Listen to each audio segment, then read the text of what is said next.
By the way, we are going to have a tea break a little bit later in the video, but for now, just having some water. I don't know if this is really like a hot take or anything, but I feel like Motorola is one phone company that just lies in the cut.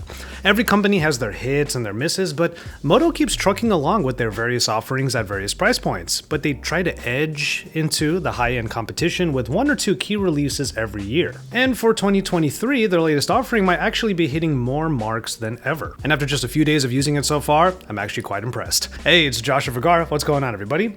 Here are some thoughts on the Moto Edge Plus after day one. Okay, I call this a day one video, but really it's been a few days since I actually unboxed this phone and started using it. I actually went straight to the LA Arboretum to get going on some camera samples, and you are going to be seeing a lot of those throughout this video. Let me know what further content, like a real-world camera test, you would like to see from the Moto Edge Plus while I use it as my daily in the comments below. And also, subscribe to the channel so you know when those videos come out. We're starting off as we often do with the design, and clearly when it comes to the Moto Edge Plus, it's all about them curves. The 6.67-inch screen is a full HD Plus panel, which is fine, but it's literally curved in all directions. That means curves on the sides, of course, so that the frame of the phone is actually quite thin, but you also have curves on the top and bottom, where it makes less of an impact on the actual handling of the phone, but still, it is visibly noticeable. The result is a screen that does basically look like it takes up the full front surface of the phone, which is pretty nice, but it could also mean some wayward touches from like your palm or the undersides of your fingers from time to time.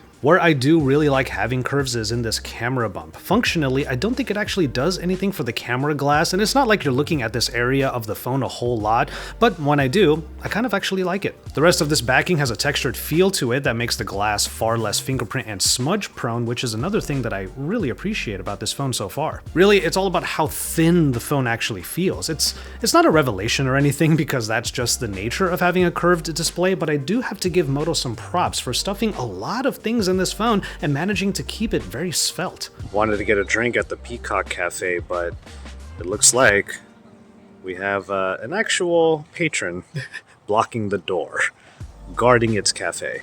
Now, the main reason why I wanted to show off the unboxing of this phone is because it is one of the only phones these days that actually comes with the fast charger in the box.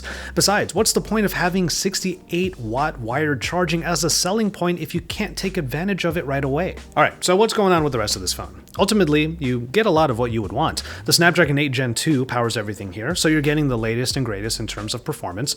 There's also just one configuration of this phone in terms of the other specs, with 8GB of RAM and 512GB of onboard storage, so take for that what you will, that there's only one version of this phone. That all translates visually to what I think is a good OLED panel, and it is capable of 165Hz refresh rate. Out of the box, it was actually set to auto, which is actually fine, but I did move it over to 120Hz because among the different options here, this is like the middle of the road between smooth visuals and better battery performance. And beyond all of that, I honestly really like what Moto does with their version of Android, and the Edge Plus has been a really enjoyable daily experience so far.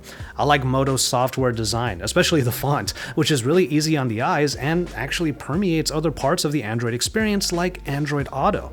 The high refresh rate means this generally stock-like Android UI moves beautifully, especially under the Snapdragon 8 Gen 2, and then all of the apps and games I've run on the Moto Edge Plus so far really haven't had any issues. I really enjoy all the little flourishes that Moto puts in, like the colorific animation for the fingerprint reader, and then there are all of the Moto software additions. In this aspect, it's all about like the little things. Moto gestures are still here, like the chop chop for the flashlight, or the twisty move for turning on the camera, even though it's easy enough to just double tap the power button. That twisty move makes it pretty easy to just hand off the phone to somebody else with the camera already on. You can get quick looks at your notifications via these icons on the bottom. If you just hold onto them, you can get into the actual app by just swiping down to the fingerprint reader and then going straight into the app. It's a nice touch, pun intended, and I think those bits of usability actually help set Moto apart a bit.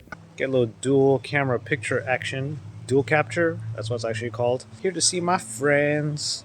What's up, Quack Quack? Hi, where are you going?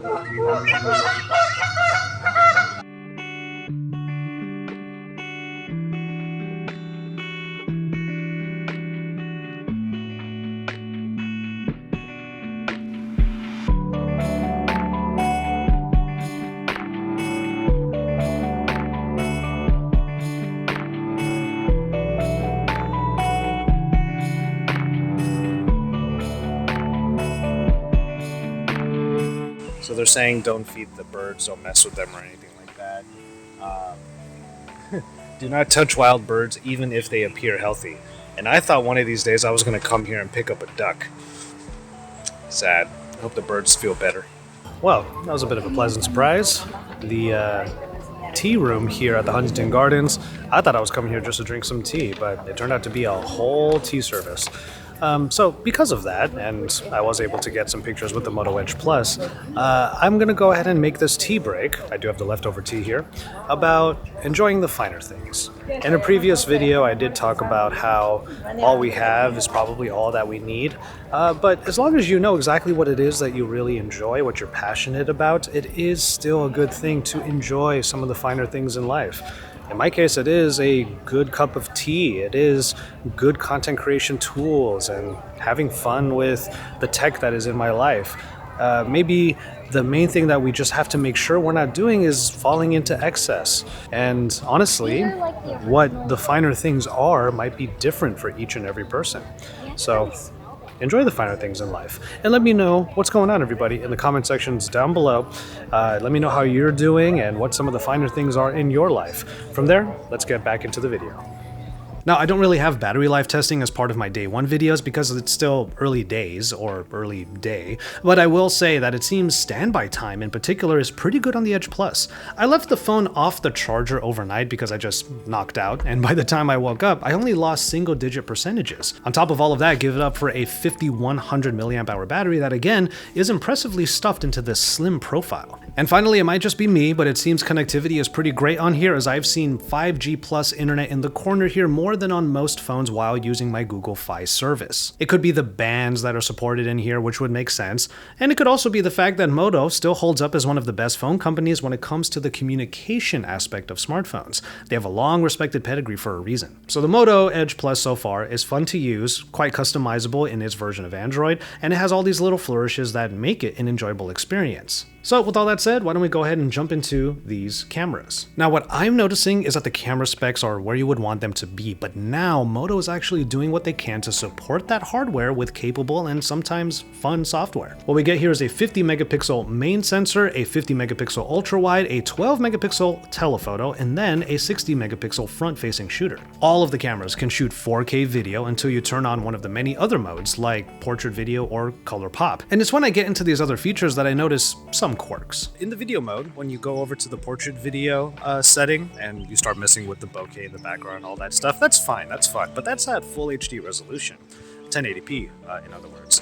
That's okay, but then when you go back to the regular video mode and you want to get that 4K video capture, you gotta remember to set it back to 4K. Just a little bit tedious, that's all. I also wish that there was a pro video mode because it just gives a little more control over even the exposure compensation setting rather than ballparking it via the slider that usually appears when you tap the viewfinder. Anyway, those other modes did prove to be pretty fun so far and are all coming from previous Moto devices. You've seen the color pop by now, and then there's the horizon lock.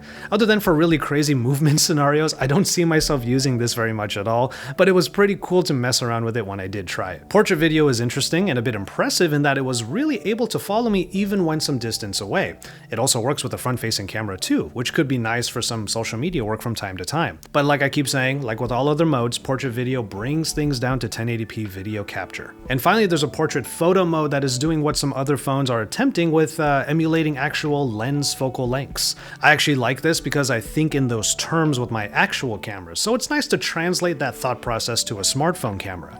But there are some issues with the cutout depending on what's in the background, or at least what is closest behind the subject.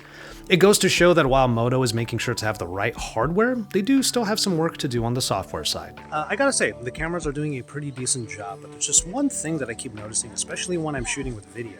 The focus is really kind of hunting, so you try to have everything in the center of the frame, and that's where the autofocus will usually lean towards, but then you still have to sort of tap on the viewfinder to make sure that other parts of the frame that you might want in focus are indeed in focus. And that jump of the autofocusing system is just a little bit jarring. Not the most high-level version of autofocus that we've seen on a smartphone, but you know, it's one of those little, let's say, quibbles that this phone might have, little trade-offs compared to other smartphones. At the very least, it seems Moto is as far along as they have ever been in the camera department, even if those few quibbles and fumbles mean that they're not quite nipping at the heels of their more expensive competition yet. So really, it's great to see that Moto continues to get better and better, little by little as it might be. But this phone is one that you might really be interested in because for all the great performance on the daily and the decent camera experience I'm having so far, the Moto Edge Plus this year is actually undercutting competitors in price. At $799, it's about $100 less than comparable competitors from the likes of Google and Samsung. From what I can tell after just a day or so with the phone, that extra Benjamin is really paying for a better camera experience in those other phones. But that isn't to say that the Moto Edge Plus should be written off just because of the camera. In fact, most people don't actually care too much about the camera in their daily usage and can just go for this phone, save a little bit of money, and get basically everything else that they need, and it's done pretty damn well. But that's just day one, or the first few days, not quite a week, with the Moto Edge Plus, and now I want to know what you think. Especially if you went ahead and got a Moto Edge Plus, let me know what your experience has been like so far in the comments down below, and to see more content on this and more in the world of tech, consider subscribing to my channel. From there though, I'm gonna go ahead and call it on this one. Thank you so much for kicking it with me today and with the Moto Edge Plus. Please take care of yourselves and each other, and enjoy your tea, everybody. Man, that tea that I had at the Huntington Gardens, crazy good, crazy good. The food was good too.